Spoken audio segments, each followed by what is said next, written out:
Bonjour à tous, bienvenue sur la deuxième vidéo de la chaîne déjà. Aujourd'hui, nous allons passer en review le Legacy Bludgeon.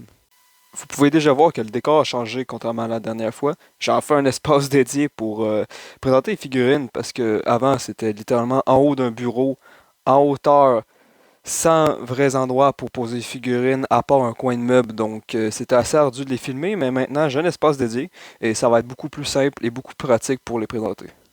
Bon, commençons par de la figurine. Bludgeon est sorti dans la deuxième partie de Legacy, Legacy Evolution. Il a un léger repaint et remold de Tarn Legacy. Hormis sa tête qui est faite sur un mode différent de celle de Tarn et de son épée qui a été ajoutée, Bludgeon est une figurine identique à Tarn, excepté pour les couleurs, puisqu'il y en a un repaint. Je trouve ça un peu dommage car je pense que Bludgeon aurait eu le droit à un mode dédié dans Legacy, parce que rien ne rappelle vraiment le design de Bludgeon dans les détails des jambes, des bras par exemple, excepté le torse qui le rappelle un peu sans l'être pour autant. Même si au final, les couleurs arrivaient assez bien à faire passer ce mold pour un mold qui colle bien à Bludgeon, excepté pour les pieds, que je trouverais peut-être eu besoin d'un peu plus de peinture grise par exemple sur les détails mécaniques. Et comme mentionné précédemment, la tête de Bludgeon est un nouveau mold, et pour le coup, Hasbro a vraiment réussi le coup, avec une tête que je trouve rend très bien, avec des détails au niveau de la bouche qui font assez organiques, mais en regardant de plus près, ce sont bien des détails qui sont symétriques et qui m'ont l'air plutôt mécaniques. Mais je trouve que ces détails rouges au niveau de la bouche rendent très bien. Et puisque nous parlons de la tête, commençons par des articulations via celle-ci. La tête peut tourner de chaque côté avec une amplitude d'un petit peu moins de 90 degrés de chaque côté. Et elle peut aussi légèrement regarder vers le haut. Pour passer aux bras, je pourrais commencer par parler des épaules. Les épaules sont à peu près sur le même système que celles de Triggerhappy et ne rendent pas toujours bien pour lui donner des poses avec son épée. Son coude a une rotation à 360 degrés et peut plier à un petit peu plus de 90 degrés. Ses poignets sont aussi articulés à 360 degrés et 4 doigts de sa main, hormis le pouce, sont articulés en un bloc et peuvent se fermer ou s'ouvrir. Son bassin, lui, peut pivoter de droite à gauche avec une amplitude d'un petit peu moins de 90 degrés de chaque côté. Ses jambes possèdent une excellente amplitude pour aller d'en avant, comme en arrière. Il peut aussi les écarter et presque faire un grand écart. Ses cuisses peuvent presque tourner à 360 degrés, mais sont gênées par un détail mécanique. Ses genoux ont une bonne amplitude vers l'arrière, mais on peut aussi utiliser une étape de transformation pour les amener encore plus vers l'arrière et presque replier la jambe sur elle-même. Les pieds possèdent une excellente inclinaison vers l'avant et aussi vers l'arrière, mais pour l'arrière, cela est dû à une étape de la transformation. Ses chevilles sont aussi légèrement articulées pour lui permettre de lui donner des bonnes poses.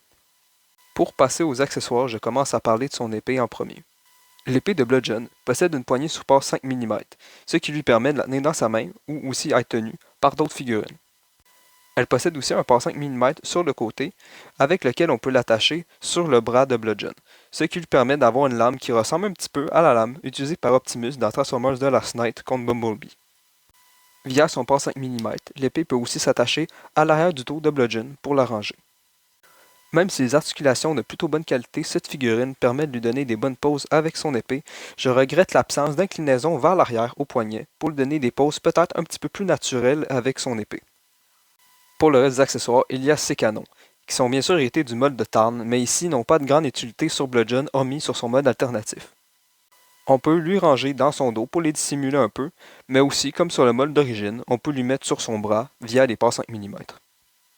La possibilité de lui assembler ses canons, un derrière l'autre pour lui donner une sorte de mode sniper, est aussi montrée sur la boîte, mais honnêtement, ce n'est pas un sniper qui ressemble à grand chose et c'est encore un accessoire qui ne colle pas sur Bludgeon. Pour ce qui est des comparaisons en mode robot, je le compare avec mon exemplaire assez incomplet de Bludgeon Revenge of the Fallen. Pour continuer, je le compare avec les autres Pretenders Decepticons sortis dans la gamme Legacy. Et pour finir les comparaisons en mode robot, je le compare avec Metal Hawk Legacy. Maintenant, passons au mode alternatif de Bludgeon. Comme pour la vidéo précédente, je ne vais pas faire la transformation en vidéo, mais je vais vous mettre un lien pour aller regarder une vidéo de sa transformation faite par un autre créateur. Le mode alternatif de Bludgeon est un tank cybertronien assez impersonnel car il est exactement le même que celui de Tarn mais avec des couleurs différentes. Si vous voulez, via les ports 5 mm disposés un peu partout sur la surface du tank, vous pouvez essayer de disposer ses canons pour lui donner des configurations différentes de celui de Tarn pour le rendre un peu plus unique.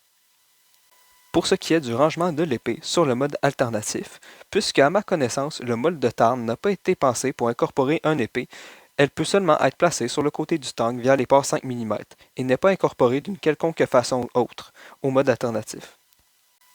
Pour ce qui est des comparaisons en mode véhicule, je le compare avec Hound Siege et un drone de l'armée de Decius.